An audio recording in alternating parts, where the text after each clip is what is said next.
Hey everyone, and welcome to the Sunny Go One Piece podcast. On this episode, we're going to cover episodes 789 through 791, which will cover manga chapters 829 through 831. And the Straw Hats make it to Whole Cake Island itself, but are now in a mysterious and strange place that seems to be trying to lure them into danger. Alright, so synopsis. Big Mom is on her hunger pang rampage, and her children have to figure out how to stop it. But unable to do so, Jinbei makes a surprise appearance and calms her down, and then is here to discuss his request to leave the Big Mom pirates. Meanwhile, the Straw Hats continue their treacherous journey through Big Mom's territory to get to Whole Cake Island, but then get caught in a mysterious forest. Alright, so differences. So after the scene with Big Mom and Jinbei, there's a filler scene in the anime of the Straw Hats still navigating towards Whole Cake Island as they sail through a sea of mixed fruit juice that's not in the manga. Similarly, the scene following this where Jinbei follows Big Mom and he thinks about his relationship with Luffy from Impel Down all the way to Fishman Island is an added filler as well. In the manga, it jumps to the flashback of Jinbei asking Aladdin and the rest of the Sun Pirates to go with Luffy. Also, episode 790, instead of beginning with Jinbei's flashback with the discussion with the Sun Pirates, it instead has us starting with Mondor having Moscato taken away by these shadowy blobs after his soul is sort of taken away from him by Big Mom. And then lastly, the anime shows the Straw Hats fighting off the giant ants once they awaken, but the manga stops short of when the ants wake up. So the last thing you see in the manga is the ants just waking up and starting to charge them. But you don't actually see the fighting. It immediately cuts away in the manga. Alright, so with the differences out of the way, let's get into the episodes themselves. So we last left off where Big Mom was on an uncontrolled rampage, hungering for a croquembouche, and destroying everything and everyone in this path to find this croquembouche. You really see the sort of twisted take on the Disney fairy tale theme as you see Big Mom eating all these cute anthropomorphic treats and fruits mercilessly. It also really is a representation of Big Mom and Whole Cake Island as a whole. This idea that Big Mom wants to create this sort of idyllic fantasy-like world where everyone can live in harmony, but all of that is built on a foundation of something pretty disturbing and frankly terrifying. And like I've said in the past, I personally think Big Mom is the scariest villain in One Piece so far. There's something about that combination of like the unpredictability and unstoppability that makes her so damn crazy and scary. And when she gets like this, the only thing her kids can even do is just to sit by and watch while they try and find whatever it is that Big Mom wants to eat. And the Minister of Gelato, her son Moscato, try to reason with her and stop her, but this turns out to be a huge mistake, and we get to see for the first time Big Mom use what is presumably her devil fruit power as she menacingly looks at Moscato and asks him life or treat, as she makes some sort of a deal with the person's lifespan, and if they show any sort of fear, she can then take their lifespan if they're unable to offer her the treat that she wants. And his lifespan starts to leak out of him, allowing Big Mom to grab it and take 40 years of his lifespan, potentially killing him. Although we don't know that he actually died in this scene, since he had his lifespan taken away. He may have had more than 40 years still left. I mean, he looks pretty young, and which would mean that he could survive, but now, may have an incredibly short lifespan ahead of him. But on the other hand, if he had less than 40 years left on his natural life, he would probably be dead. But it seems like, I had no idea what this fruit could possibly be. Some kind of power that could affect a person's lifespan is crazy. But I do like that there is a way to counteract this ability by not giving into the fear. But kind of like Hancock and her Mero Mero fruit, like this ability seems to be given to the exact best person in the world. Because just like Hancock, where it's incredibly difficult not to find her attractive, how do you stand in front of someone that looks like Big Mom and not be scared of her? Like a woman the size of a building looking down at you menacingly, asking if you want to give up your lifespan. I know I would be, pooping my pants there. In terms of Big Mom, Oda does an interesting thing here where he contrasts Big Mom's ability with her core identity as a mother. A mother is someone that has the miraculous ability of bringing new life and giving life, into the world. And Big Mom sure has done that a lot. However, she has also the ability through what is presumed her devil fruit ability to take that life away again, sort of playing into that light and dark side surrounding the whole idea of the Big Mom pirates and Big Mom herself, as well as the arc as a whole. There's this sort of perversion of a mother in that, yes, she does give life to all these children, but at the same time, she's just as capable of literally taking that life back and away and consuming it. Also, as you may have noticed, Big Mom's kids are all named after sweets, desserts, or other various food items. Moscato is a sweet, light-bodied, and often slightly sparkling white or pink wine made from the Muscat grape. And with Moscato gone now, there's no stopping Big Mom from destroying all of gelato. But then out of nowhere comes someone I did not expect at all to save the day, and it's Jinbei surfing on a whale shark with a pile of croquembouche. And the dialogue here when the citizens discover that Jinbei has some croquembouche is so absurd that if you were to show this one scene to someone unfamiliar with One Piece with no context, they'd be like, "Are you high?" The dialogue goes, quote, "He caught the tourist cream puffs who were staying at the hotel for us. They're coated with candy. Did the Minister of Candy do that?" all as we see a shark man riding a larger smiling shark as he's carrying a pile of anthropomorphic cream puffs, crying that they're about to be eaten. Like, this scene is so damn ridiculous. Jinbei manages to shove the croquembouche into Big Mom's mouth, satisfying her and putting an end to this crisis. This scene is just insane. Yeah, I don't even know what to say about this one, but yeah, it's crazy.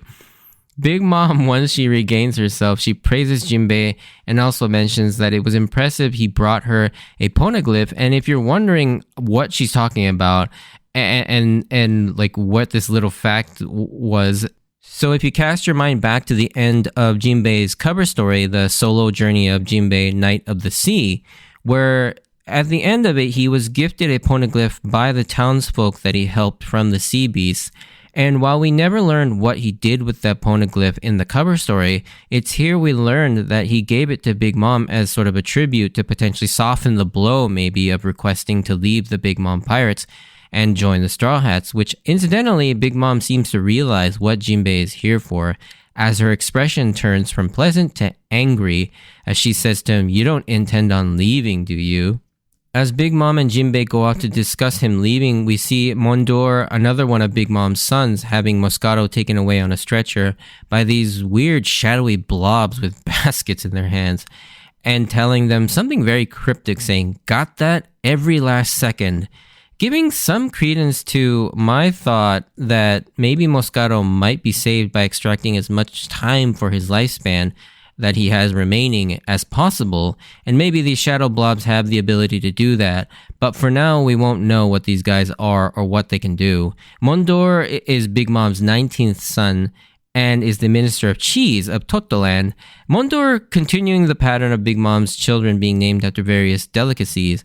Mondor translates to Golden Mountain in French, and it's also the name for a variety of Vacherin, which is a soft cow's milk cheese from France or Switzerland.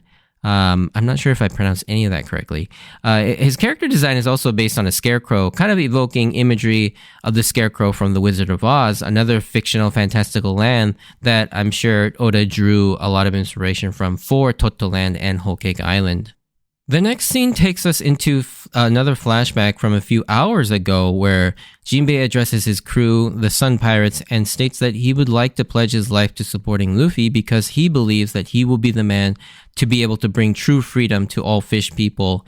And this is really touching, a really touching scene where Jinbei, being the humble man that he is, assumed that he needed to really earn his leave among his crew, but it's quite the opposite, as Aladdin and the rest of the crew already knew where Jinbei's heart lied based on just how much he always talked about Luffy over the last 2 years, to the point where even Jinbei didn't realize how enamored he was with Luffy. And hearing that only made me even more excited to see Jinbei join the crew full time. And his crew knows just how much Jinbei has sacrificed to protect Fishman Island and its people. And when they list out all the things he's done, it's pretty remarkable. And I think both Fisher Tiger and Queen Otohime would be proud of him for how much he's put on his shoulders carrying out their dreams. But it's now time for Jinbei to take on his own dreams with the Straw Hats. And this is a really, truly touching moment that really hits Jinbei and us, the audience, I think. The flashback then flashes ahead a little bit as they wonder what Jinbei leaving the Big Mom Pirates will mean for them, as it's surprisingly revealed that Aladdin married one of Big Mom's children, her 29th daughter, Praline, who is a half fishwoman. More specifically, she's a hammerhead shark fishwoman. But if you notice how large she is compared to Aladdin and the other fish people, this I'm not sure is due to her mother being Big Mom, who is in all likelihood part giant herself. So it makes sense that she would also carry some giant blood, or whatever blood that makes Big Mom so freaking big. It could also be that since she is a shark, that she is just naturally a big fish person, because the sharks do tend to be larger in size, like Jinbei, Arlong, and Hody are all much larger than most fish people.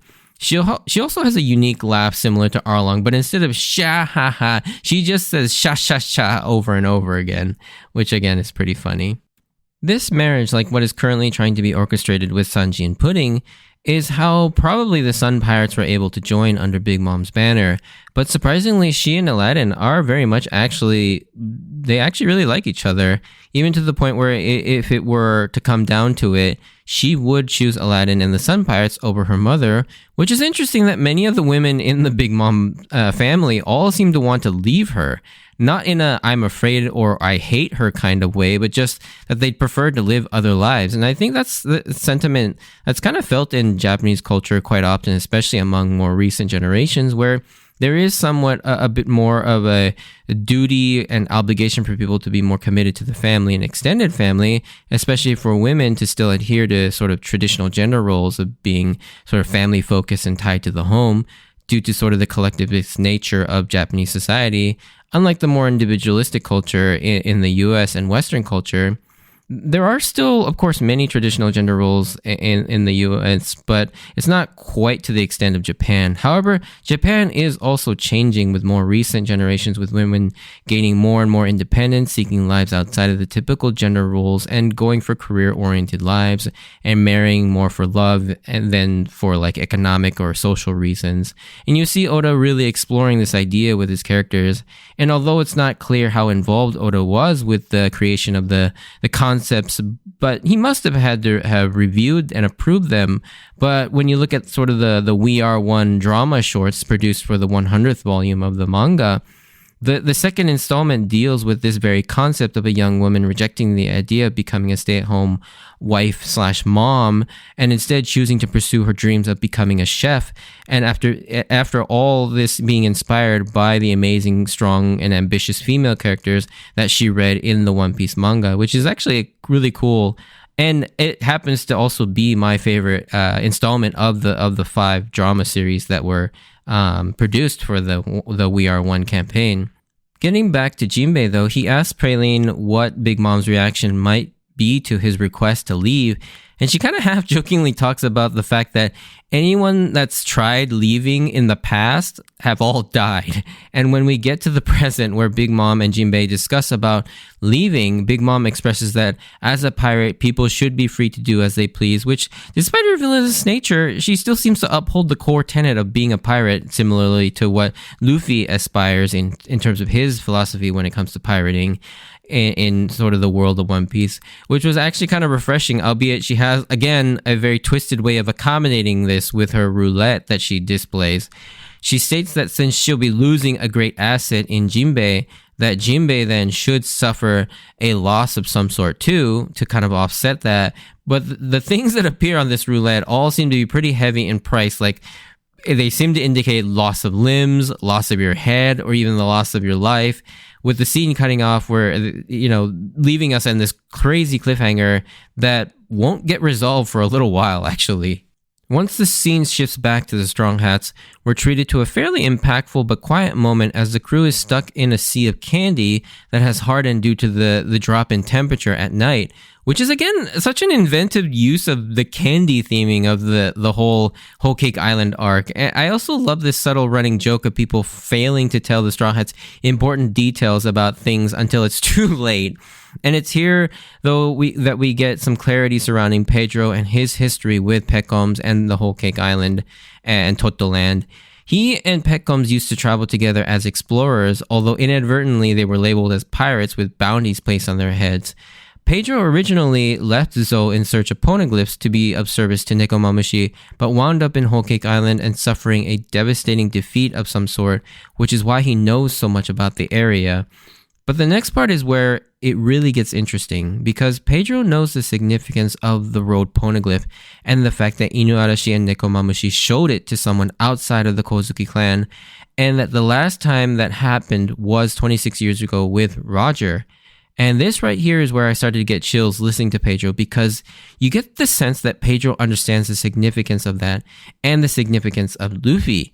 You get the feeling that Pedro is pretty much on the verge of being all in on Luffy, being the one to follow in Roger's footsteps and become the Pirate King. He states to Luffy that he came for a purpose, and that is to be of use to him. And you get the sense that Pedro has subscribed to some kind of a higher calling surrounding the poneglyphs and the One Piece. Like, he believes it's important that Luffy achieves his goals, but we don't know why he believes so strongly in this. And at the point in the story, I imagine that we will probably get some sort of a flashback to Roger's time on Zo, and a younger Pedro must have seen or heard something in that interaction to believe that these two people are trying to accomplish something that was of the utmost importance related to their 1,000-year duty to the Kozuki clan and the poneglyphs to protect that and whatever that purpose is. To the point where he offers up his services to find Big Mom's road poneglyph for Luffy so that he and the Straw Hats can concentrate on getting Sanji back. And it was just the way he talks about all this, like it's some sort of like almost like divine or spiritual duty or destiny to help Luffy. It was pretty chilling to hear this. And it gives us like weight and significance to what Luffy is doing, more than just like an adventure. It seems to be growing into something bigger. And there's another moment in this scene that didn't quite stand out to me as much until actually more recent events became apparent, and that is Brook's comments here. He kind of talks to himself and says, I wonder if Luffy was born under these lucky stars. And then when asked if he said anything, he just opts to say nothing, but then adding that perhaps he himself was born under those stars as well, implying that they both seem to always have really good fortune that helps along their journey. Which is interesting because Brook has had a pretty intense life. Probably one of really tragic one too, especially being stuck in the Florian Triangle for years and then having lost his original crew. And I always kind of took this as just an offhand comment of just how often Luffy gets lucky with people willing to help him. But given more recent developments and revelations about Brook, this sentiment being expressed by Brook specifically reveals a lot more about his character, and it'll be interesting to see how this aspect of Brook's character is explored. Now, I can't really speak on this too much in the non-spoiler section, because since I never thought about this at the time, I don't know where my thoughts went on this subject, without the benefit of hindsight. So it's hard to gauge what I should and shouldn't mention here without letting the biases of what I know now affect my comments. So I'll probably save most of this for the spoiler section because it is very interesting, but this never occurred to me in the past when I originally read this. So I don't even know what I would have thought or what I would have predicted. So yeah, I'm just going to leave it at that. But after what seems like a rough night, they finally make it to the main Whole Cake Island, which is pretty much what you'd expect. An island with a massive multi-tiered cake at the center of it, surrounded by smaller cakes. With Luffy noticing Sanji, or at least someone that looks an awful lot like Sanji, waiting for them on the coast, just as Pudding had mentioned. One interesting thing about the ending of episode 790 and the ending of chapter 830 is that even though they end at the exact same spot in the story, the anime opts to tease you with Sanji, while the manga has Luffy noticing someone waiting for them at the coast, but it never gives you any indication as to who it might be. And as we move into episode 791, one translation note is the title of the episode is translated as A Mysterious Forest Full of Candles, Luffy versus Luffy. In the official English translation, that's what it's titled, but the title in Japanese is Okashina Mori, Luffy Tai Luffy. But the first part has a double meaning wordplay in Japanese. So the kanji that's used for the word okashi is referring to the word candy, and the word mori means forest in Japanese. So okashina mori is forest of candy, or forest made of candy, or candy forest, however you want to put it. But if you emphasize the end of okashi, it sounds a lot like okashi, which is the word for weird or amusing or ridiculous in Japanese. So it's making a reference to the fact that it's a forest made of candy and that it behaves incredibly bizarrely. So okashina mori can also mean weird forest. And I thought I'd point that out. Also, something else unrelated to the actual story, but the animators of this episode went way too overboard with Nami's breasts in this. Like, they are absolutely massive for some reason. Like, if you go from the episode prior to this episode, she must have gained like 3 cup sizes. It's ridiculous. I don't know what they were thinking with this. Like, they're huge. But anyways, it's really hard to not notice that. But in any case, for the first time in a while, they used the shark submerge since the Fishman Island, I think, as Brook and Pedro use it for their mission to get the road poneglyph rubbing, while the remaining members make it to land and begin looking for Sanji. But when they get to the spot Luffy thought he saw Sanji, and apparently Pudding too, neither of them are there anymore.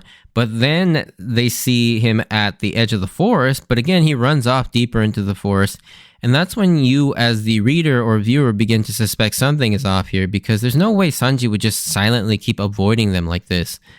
Until once deep within the forest, they find all these delectable giant candy and sweets that completely entrance Luffy, Chopper, and Carrot as they go buck wild on all of the food and forget about looking for Sanji. And this is where in your mind you're thinking this is kind of a bad thing. It's basically like the fairy tale Hansel and Gretel from the Brothers Grimm, as they're just being lured deeper into the forest with all this candy, just like Hansel and Gretel were lured into the forest by a witch through a house made of candy. But right on cue, as Nami warns them that there is something really fishy about all of this, as they cross a melon juice river on a donut bridge, a giant alligator comes up out of the water and chomps down on them, with them narrowly escaping. But one interesting note about this scene, again, between the manga and the anime when it comes to both of the mediums, is that the manga, Luffy just grabs Nami and gets her to safety, while in the anime, they have Nami trip on a crack, which necessitates Luffy having to save her. I think in this instance, I prefer the manga version because I like the impression that this all happened so quickly that Luffy just instinctively grabbed Nami and got her to safety. I'm not sure why they changed this, other than to maybe add a few extra seconds for filler to kind of pad out the runtime. But yeah, it like doesn't really serve any character or anything. I guess maybe it makes it seem like Nami was not as like dependent or weak, because Nami needed to, like, if Nami hadn't tripped, she would have made it out on her own fine. But the implication is that because she tripped, that's why she needed to be saved by Luffy. I don't know. It's very strange, but yeah, it doesn't really add too much, I don't think. Now, a subtle detail about this scene is when Carrot and everyone asks whether they should attack and take down the alligator, Luffy immediately says no. Either through his observation haki or just his sort of raw animal instincts, he instantly knows this alligator actually has no intent on harming them and spares him. And I like this because, again, it shows that Luffy doesn't just randomly beat up people or any other type of living being if they're no threat to him or his nakama, especially animals. Luffy has always had a special relationship with animals, and any animal that doesn't really pose much of a threat to him, he won't kill. I mean, except when he's like desperately hungry, as we've seen in the past, Luffy kill and eat some animals. But usually they were either trying to eat him first and wouldn't stop, like the Sandora lizard back in Arabasta, or when he's like starving, like we saw with the poison fish just before the start of this arc. His reaction to this gator afterwards is funny as hell, though, as it just mutters to himself, "Oh, you were humans." and then casually just kind of saunters away as he munches down on the donut bridge. Luffy's first reaction is not at the fact that it was a walking, talking, and clothed alligator as Nami yells at him, but instead the fact that the alligator just mistook them for something else. But the best part of this gag is when Nami is like, look at all this weird stuff we're seeing. And then we see Luffy, being the sensible one, just calmly states with a dead-ass serious face that if she kept getting surprised about all this stuff, that you got to take a look at us. And with Chopper and Carrot standing right next to him with a blank dot eye stare, just set me over the edge. Like, this scene is too funny because, yeah, I get what Nami is saying, but Luffy is absolutely valid here because the crew itself is probably one of the weirdest collection of people ever. Like, if a talking alligator was weird, I mean, you have a skeleton that talks, Chopper and Frankie, and now we got Carrot. It's just like there is more weirder things on the Straw Hat crew than anything that they've run into in this forest as of yet. But that's when Nami is proven right, as something truly strange happens when they come face to face with another Luffy that is mirroring everything that the real Luffy does. Chopper specifically mentions that it's not a clone of Luffy, but a direct mirror reflection of him with everything inverted. Of course, when Chopper said this, I immediately thought this has to be a mirror-based devil fruit power called the Mira Mira no Mi, because it just fits too well. The name just fits so well. And during all this, Sanji reappears and runs off yet again, and this leaves Luffy stuck trying to get past his reflection, while the other three are forced to separate and chase after Sanji, creating a really dicey situation as they're now forced to separate in this strange forest, which definitely will lead to some troubles. But yeah, that's where these episodes end, with two huge cliffhangers, one concerning Jinbei, the other concerning our main Straw Hat crew. But yeah, we'll have to wait till the next set of episodes to talk about what happens next. But if you did enjoy this, send me a like or comment, and if you want to join me on this journey of rewatching One Piece, please consider subscribing. All of that stuff really helps me and makes me feel better. Yeah, check out my Instagram at SunnyGo Podcast if you want updates of when I post new episodes and see some pictures of my manga collection. Check those out. And again, just listening to the podcast is enough for me. And I wanted to thank you for taking the time out to listen to the podcast. Just a tiny spoiler section, again, kind of referencing the Brook stuff that I mentioned earlier. But if you're not interested in that, stay safe out there, and I hope to see you on the next episode. Bye.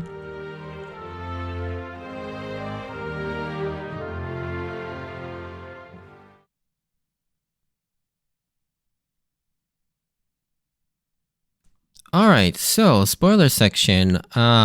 Yeah, the Brook stuff is interesting, especially with the more recent revelations as of the most recent chapter in 1163. So this is all the way up to the Elbaf arc, and probably very far into the Elbaf arc.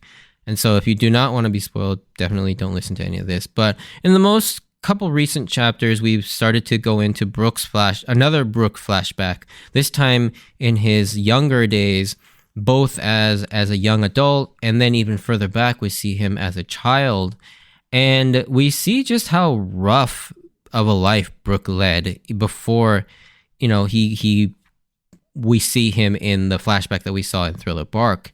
And yeah, he was a very downtrodden child who was abandoned. He lived in a junkyard. He loved music, but he played it with like these pieces of trash like put together with like bottles and like strings and stuff like that. And he was very fortunate that the King Nuven, he basically I kind of adopts Brook, I would say, and kind of gives him a life and everything. And you kind of get the sense, and this flashback is only 2 chapters in so far, so we don't even know the full extent of it, but even now, we already get the sense of like Brook led a very difficult life, and this is why he feels like he's always lucky, and it's really interesting to see this perspective now with this knowledge. Like, we knew that Brook probably felt a lot of gratitude towards his life because of what we saw in Thriller Bark, between him surviving the Florian Triangle, and then when he joins the Straw Hats, he was very grateful to be alive. But that scene has even more significance now too, because of just how hard his life was as a kid. and how lucky he was that he was sort of able to be lifted out of that because of the help from his friend. And so, yeah, I think this is just Brooks sensing the fact that both he and Luffy are very fortunate in the fact that all these like great things keep happening for them so that they can keep continuing on their journey.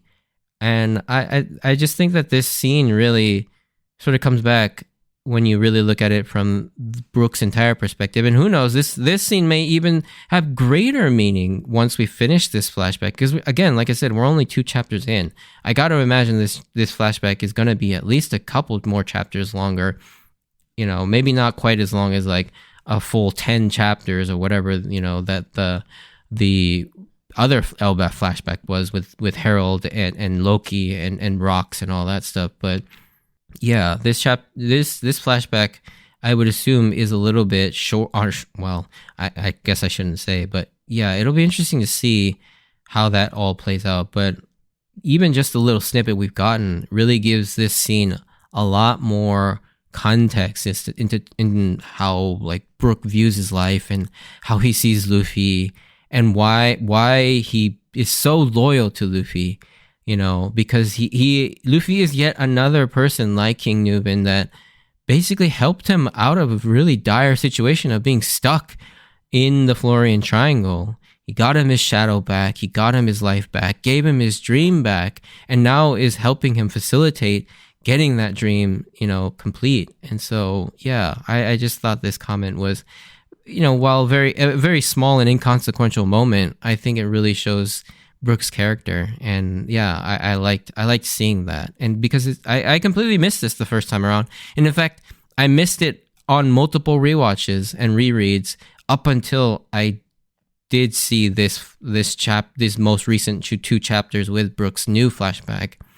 And so, yeah, I love how all this new stuff keeps recontextualizing One Piece, which makes it, despite its insane length, it makes it so rewatchable and so rereadable because you gain so much more from the new information. And so, yeah, again, Oda, amazing. But yeah, that's all I really wanted to talk about. So thanks for listening to me ramble again in the spoiler section.